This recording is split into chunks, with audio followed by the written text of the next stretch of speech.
आपका स्वागत है फ्रेंचाइजी बिजनेस आइडिया में। जो है इस वीडियो में मैं आपको बताऊंगा कि Indian oil Adani CNG pump distributorship किस तरह से लेनी है, हमें सीएनजी पंप की फ्रेंचाइजी किस तरह से लेनी है। तो इंडियन ऑयल और अदानी, आप ये सोच रहे रहेंगे कि मैं दो कंपनी का नाम साथ में क्यों ले रहा हूँ। तो देखिए फ्रेंड्स, इंडियन ऑयल और अदानी जो है एक जॉइंट वेंचर कंपनी है। दोनों कंपनी मिलके अपनी जो है कि सीएनजी पंप ओपन कर रहे ऑल ओवर इंडिया में। राइट नाउ इनके जो है 10 स्टेट से ज़्यादा स्टेट में ऑलरेडी इनकी जो है फ्रेंचाइजी ओपन हो चुकी है। 10 स्टेट से ज़्यादा स्टेट्स में ऑलरेडी काफ़ी सारे पेट्रोल पंप, काफ़ी सारे सीएनजी पंप है और ये जो है और अपना नेटवर्क बढ़ाते जा रहे हैं।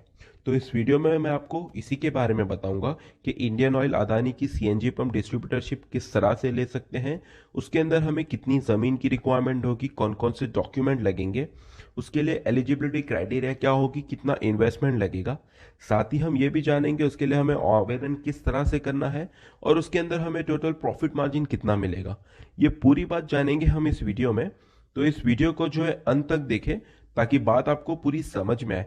और दोस्तों, अगर आपने अब तक मेरे चैनल को सब्सक्राइब नहीं किया है तो सब्सक्राइब करें और बेल आइकन को क्लिक करें ताकि फ्यूचर्स में आने वाले वीडियोस को आप देख सको। तो जैसे मैंने दोस्तों आपको बताया कि इंडियन ऑयल अदानी मिल के जो है कि पेट्रोल पंप बना रहे, जैसे आप फोटोज भी देख सकते हैं, जो इनके एग्जिस्टिंग पेट्रोल पंप है, जो एग्जिस्टिंग सीएनजी पंप है, उसके फोटोज आप देख सकते हैं। तो ये जो अगर आपका खुद का एग्जिस्टिंग पेट्रोल पंप है तो उसके पास आपकी जगह है तो वहां पर आप जो है सीएनजी पंप ओपन करना कर सकते हैं। या तो अगर आपके पास कोई जमीन है नेशनल हाईवे या स्टेट हाईवे या किसी रोड पे, तो वहां पर भी आप जो है अपना सीएनजी पंप ओपन कर सकते हैं इंडियन ऑयल और अदानी का। तो दोस्तों, यहाँ पर आपको जो है ये बहुत बड़ी कंपनी है, दोनों भी एक काफ़ी नामचीन कंपनी है। गवर्नमेंट और प्राइवेट कंपनी मिलके जो है अपना एक खुद का ब्रांड बनाए जहाँ पर जो है अपना बहुत अच्छा नाम कमा रहे हैं। बिकॉज देखिए दोस्तों, आजकल ऐसा हो चुका है कि पेट्रोल और डीजल का प्राइस काफ़ी हाई है, जहाँ पर सीएनजी का प्राइस थोड़ा कम है और महंगाई भी बढ़ती जा रही है। और गवर्नमेंट भी इस जगह पे अप्रोच कर रही है कि आप जो है सीएनजी व्हीकल इस्तेमाल करें, सीएनजी वाहन इस्तेमाल करें, क्योंकि पॉपुलेशन पॉल्यूशन भी इतना हो गया है कि इस वजह से जो है सीएनजी के बारे में सब लोगों को सजेशन किया जा रहा है। और सीएनजी जो है पेट्रोल और डीजल के मुकाबले सस्ता पड़ता है, तो इस वजह से जो है सीएनजी का मार्केट जो है काफ़ी ज़्यादा बढ़ रहा है, काफ़ी डिमांड में है। तो अगर आप जो है इस वक्त ये फ्रेंचाइजी लेते हो तो आप आगे आने वाले समय में काफ़ी अच्छा अमाउंट काफ़ी अच्छा अमाउंट आप अर्न कर सकते हैं, क्योंकि ये जो है काफ़ी ज़्यादा ग्रो होने वाला बिजनेस है, ग्रो होते ही जा रहा है। जैसे आप भी देखते होंगे, अगर आपको भी पता होगा, आपके दोस्ती यारों में आप लोग भी जो है सीएनजी गाड़ी ज़्यादा प्रेफर करते हैं। तो इस वीडियो में अब सबसे पहले जानते हैं कि एलिजिबिलिटी क्राइटेरिया क्या होगा अगर हमें जो है Indian oil Adani gas CNG pump लेना है। तो सबसे पहले आवेदन जो है इंडियन रेसिडेंस और इंडियन सिटीजन होना चाहिए। उसकी आयु जो है 21 साल से ज़्यादा होनी चाहिए, कम से कम 21 साल उम्र होनी चाहिए आपकी अगर आप इसके लिए अप्लाई करना चाहते हैं तो। और कम से कम 10वीं से 12वीं आप पास होने चाहिए, तो ही आप जो है इसके लिए अप्लाई कर सकते हैं। और आपका जो है नेट वर्थ अप्रॉक्सीमेटली 1 से 1.5 करोड़ रुपए का होना चाहिए, तभी आप जो है इसकी फ्रेंचाइजी ले सकते हैं, डिस्ट्रीब्यूटरशिप ले सकते हैं। और उसी के अलावा आपके पास जो है आपके और कंपनी के कंप्लीट डॉक्यूमेंट होने चाहिए और आपकी खुद की ज़मीन होनी चाहिए। अगर ज़मीन नहीं है तो आपको जो ज़मीन है 15 साल के लिए लीज पर लेनी होगी, 15 साल के लिए लीज पर आपको लेनी होगी, जिसके लिए आपको लीज एग्रीमेंट और आपको जो एनओसी आपको जो देना होगा कंपनी को। अब इसके अंदर इन्वेस्टमेंट कितना लगेगा, तो आप अगर जो है इंडियन ऑयल गैस एजेंसी एनजी एजेंसी पंप लेना चाहते हैं तो अप्रॉक्सीमेटली एप्लीकेशन करने के टाइम पे आपको जो है नॉन रिफंडेबल फीस पे करना होता है, जो 11,800 रुपये होती है। वो नॉन रिफंडेबल होता है, आपको अप्लाई करने के लिए वो फीस पे करना होता है। उसके अलावा जो पेट्रोल जो पंप बनेगा सीएनजी पंप, उसका कॉस्ट, अदर चार्जेस और जो भी मतलब मशीनरी लगेगी, छत बनेगा, ये सारी चीज़ों का चार्जेस मिला के अप्रॉक्सीमेटली 1 से 1.5 करोड़ रुपए का इन्वेस्टमेंट रहेगा। अगर आप इतना इन्वेस्ट करते हैं तो आप जो है आसानी से इसकी फ्रेंचाइजी ले सकते हैं। आप सोच रहे होंगे इन्वेस्टमेंट काफ़ी ज़्यादा है, लेकिन मेरी बात यकीन मानिए, इसके अंदर इनकम भी काफ़ी ज़्यादा है। जो एग्जिस्टिंग डीलर है वो बहुत अच्छा अमाउंट अर्न कर रहे हैं, इसी वजह से जो है काफ़ी सारे ज़्यादा सीएनजी पंप ओपन हो रहे हैं इंडियन ऑयल और अदानी के। अब बात करें ज़मीन के बारे में कि कितनी ज़मीन रिक्वायरमेंट होगी, तो आप अगर इसकी सीएनजी पंप डीलरशिप लेना चाहते हैं तो आपको अप्रॉक्सीमेटली मिनिमम से मिनिमम जो है 1000 से 1200 स्क्वायर मीटर ज़मीन की ज़रूरत होती है, जहां पर कम से कम 30 से 35 फ्रंटेज होना चाहिए, 30 से 35 मीटर का फ्रंटेज होना ही चाहिए।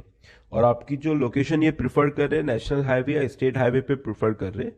अगर आपका जो है कि ग्रामीण में या सिटी में कोई ज़मीन है तो वो रोड पे एकदम टच होनी चाहिए, और अगर वो ज़मीन है तो वहाँ पर जो है कम गाड़ियाँ ज़्यादा होना चाहिए, वाहन है जो है एक सीएनजी वाहन ज़्यादा होना चाहिए, उसके बेस पे ही आपको जो है इसकी फ्रेंचाइजी डीलरशिप दी जाएगी।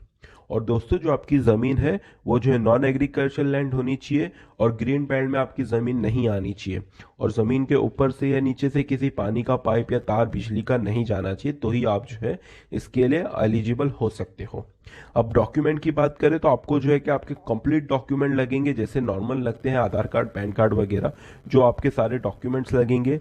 उसके बाद में आपके जो है इनकम टैक्स प्रूफ लगेगा, आपका जो आप बता रहे हो जितना आपके पास इन्वेस्टमेंट है तो उसके लिए आपको प्रूफ बताना होगा। साथ ही साथ में आपको जो है कि प्रॉपर्टी के कंप्लीट डॉक्यूमेंट लगते हैं विथ एड्रेस और टाइटल, और आप अगर ज़मीन लीज पर ले रहे तो लीज एग्रीमेंट लगता है, और आपको जो एक एनओसी लगता है जिसकी ज़मीन है उसके तरफ से, और काफ़ी सारे डिपार्टमेंट से एनओसी की रिक्वायरमेंट होती है। अगर आपने ज़मीन परचेज की है तो सेल डीड लगेगा, उसी के साथ में आपको जो है जो आपका लैंड है उसका जो है लैंड का मैप लगेगा। आपको एनओसी जो है काफ़ी सारे डिपार्टमेंट से, जैसे पॉल्यूशन डिपार्टमेंट, पुलिस डिपार्टमेंट, काफ़ी सारे डिपार्टमेंट से आपको जो है कि एनओसी लगेगा, जिसके बारे में आपको कंपनी बताएगी। अब बात करते हैं इसके अंदर हमें रजिस्टर्ड किस तरह से करना है। तो मैंने डिस्क्रिप्शन में एक लिंक दिया है, वो लिंक आप क्लिक करेंगे तो एक पीडीएफ फॉर्म डाउनलोड हो जाएगा। वो पीडीएफ फॉर्म आप पूरा पढ़ सकते हैं, जो इन्फॉर्मेशन मैंने आपको बताया वो इन्फॉर्मेशन आपको वहाँ पर मिलेगी। साथ में ऑफिशियल जो साइट है उसके भी डिस्क्रिप्शन में मैंने लिंक डाल दिया है, उसके ऊपर जाके आप जो है कि कंपनी के बारे में और सारी चीज़ें आप जो है स्टडी कर सकते हैं। जो इन्फॉर्मेशन मैंने आपको बताया सारी ऑफिशियल साइट से लेके ही बताया है, तो आप वो सारी वहाँ पर भी पढ़ सकते हैं। और जो पीडीएफ है, पीडीएफ के अंदर भी आप सारी डिटेल पढ़ सकते हैं क्या है किस तरह से। और इसके अंदर अगर आपके पास इतना ज़्यादा इन्वेस्टमेंट नहीं है तो आप जो है कि लोन भी ले सकते हैं, कंपनी आपको लोन दिलाने में हेल्प करेगी, कंपनी लोन नहीं देगी, बैंक से लोन दिलाने में आपको कंपनी जो है हेल्प करती है।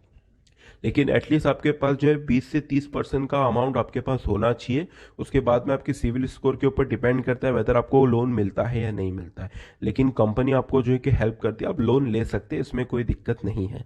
अगर प्रॉफिट मार्जिन की बात करें फ्रेंड्स, तो प्रॉफिट मार्जिन जो है कि काफ़ी अच्छा है, लेकिन जो है कि कंपनी आपको बताएगी कितना प्रॉफिट मार्जिन है, क्योंकि एग्जैक्ट प्रॉफिट मार्जिन नहीं मिल पा रहा है, क्योंकि ये जो है कि जो जिन्हें मिलता है वही आपको बताते हैं। हमने जो है डीलर से कांटेक्ट करने की कोशिश की, लेकिन वहां से हमें अपडेट नहीं मिल पा रहा है, और वेबसाइट पे प्रॉफिट मार्जिन के बारे में अपडेटेड नहीं है। तो आप जैसे जो कंपनी से रजिस्ट्रेशन करेंगे तो आपको जो है कि कंपनी बता देगी कितना प्रॉफिट मार्जिन है और सारी चीज़ें। तो देखिए दोस्तों, जब आप फॉर्म जो है आपको मैंने बताया पीडीएफ, वो फॉर्म डाउनलोड करेंगे तो नीचे जो डिटेल होगी वो डिटेल फिल करने के बाद इनके ऑफिस में आपको जो है सबमिट करना होगा।